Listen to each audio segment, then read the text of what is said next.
بسم اللہ الرحمن الرحیم۔ ابتدا اس رب جلیل کے ببرکت نام سے جو دلوں کے بید سے خوب واقف ہے۔ پیارے بچوں، امید کرتی ہوں کہ آپ سب لوگ خیریت سے ہوں گے۔ آج ہم لوگ سائنس کا چیپٹر نمبر 1 پڑھیں گے، جس کا نام ہے organization of plants and animal, یعنی کہ جانوروں اور پودوں کی سیلولر تنظیم۔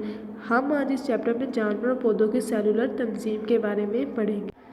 پیارے بچوں، آج کا ہمارا پوائنٹ ہے بڑے انسانی آرگن سسٹم، یعنی کہ ہمارے انسانی آرگن سسٹم میں کون کون سے آرگن موجود ہوتے ہیں، ہم ان کے بارے میں پڑھیں گے۔ پہلے ہم اوپر پڑھتے ہیں بڑے انسانی آرگن سسٹم۔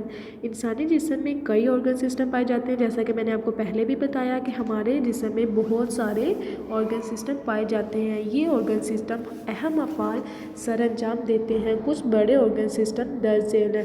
یہاں ہم لوگ آرگن سسٹم کے نام پڑھیں کہ پہلا ہے ڈائجسٹیو سسٹم، دوسرا ہے ریسپائریٹری سسٹم، تیسرا ہے سرکولیٹری سسٹم اور اس کے بعد ہے نروس سسٹم۔ پیارے بچوں، ہمارے جسم میں 4 طرح کے بڑے آرگن سسٹم موجود ہوتے ہیں، جس میں ہم نے پہلا پڑھا ڈائجسٹیو سسٹم، دوسرا پڑھا ریسپائریٹری سسٹم، تیسرا پڑھا سرکولیٹری سسٹم اور اس کے بعد نروس سسٹم۔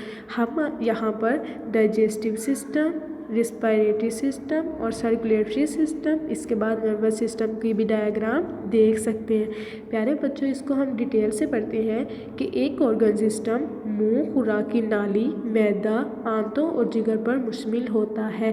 یہ خوراک کو ہضم کرنے میں مدد دیتا ہے۔ آپ نے اس کو دھیان سے پڑھنا ہے کہ یہ ایسا آرگن ہے، یعنی کہ ڈائجسٹیو سسٹم یہ ایک ایسا آرگن ہے جس میں منہ، خوراک کی نالی، معدہ، آنتوں اور جگر پر مشتمل ہوتا ہے۔ یہاں آپ دیکھ رہے ہوں گے ہمارا منہ بھی بنا ہوا ہے، اس کے بعد ہمارا معدہ بھی ہے، اس میں ہمارا جگر بھی ہے اور مختلف قسم کی آنتیں بھی موجود ہیں، اور یہ خوراک کو ہضم کرنے میں مدد دیتا ہے۔ یعنی کہ ہمارے جسم میں اگر کوئی ایسا آرگن موجود ہے جس سے ہماری خوراک ہضم ہوتی ہے تو وہ ہے ڈائجسٹیو سسٹم۔ پیارے بچوں، سمجھ آ رہی ہے؟ اس کے بعد ہم نے پڑھنا ہے ریسپائریٹری سسٹم۔ اس کا مطلب ہے کہ ریسپائریٹری سسٹم ناک، سانس کی نالی اور پھیپھڑوں پر مشتمل ہوتا ہے۔ ہم نے پہلے پڑھا ڈائجسٹیو سسٹم، اب ہم پڑھ رہے ہیں ریسپائریٹری سسٹم۔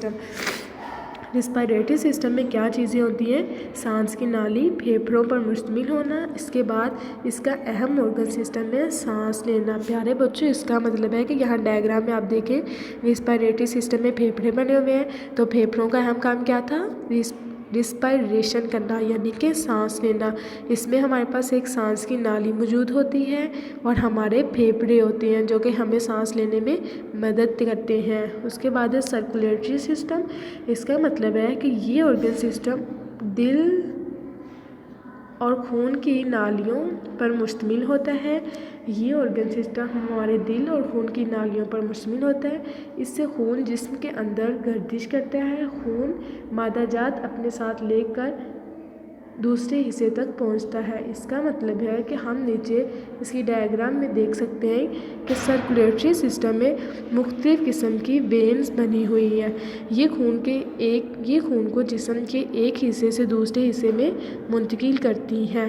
اس کے بعد ہم پڑھتے ہیں نروس سسٹم۔ نروس سسٹم دماغ، اہرام مغز اور اعصاب پر مشتمل ہوتا ہے۔ یہاں آپ کو دماغ بنا ہوا نظر آ رہا ہوگا۔ پیارے بچوں، ہم نروس سسٹم کی بات کر رہے ہیں، تو نروس سسٹم میں ہمارے پاس سب سے اہم حصہ جو ہوتا ہے وہ ہے ہمارا دماغ۔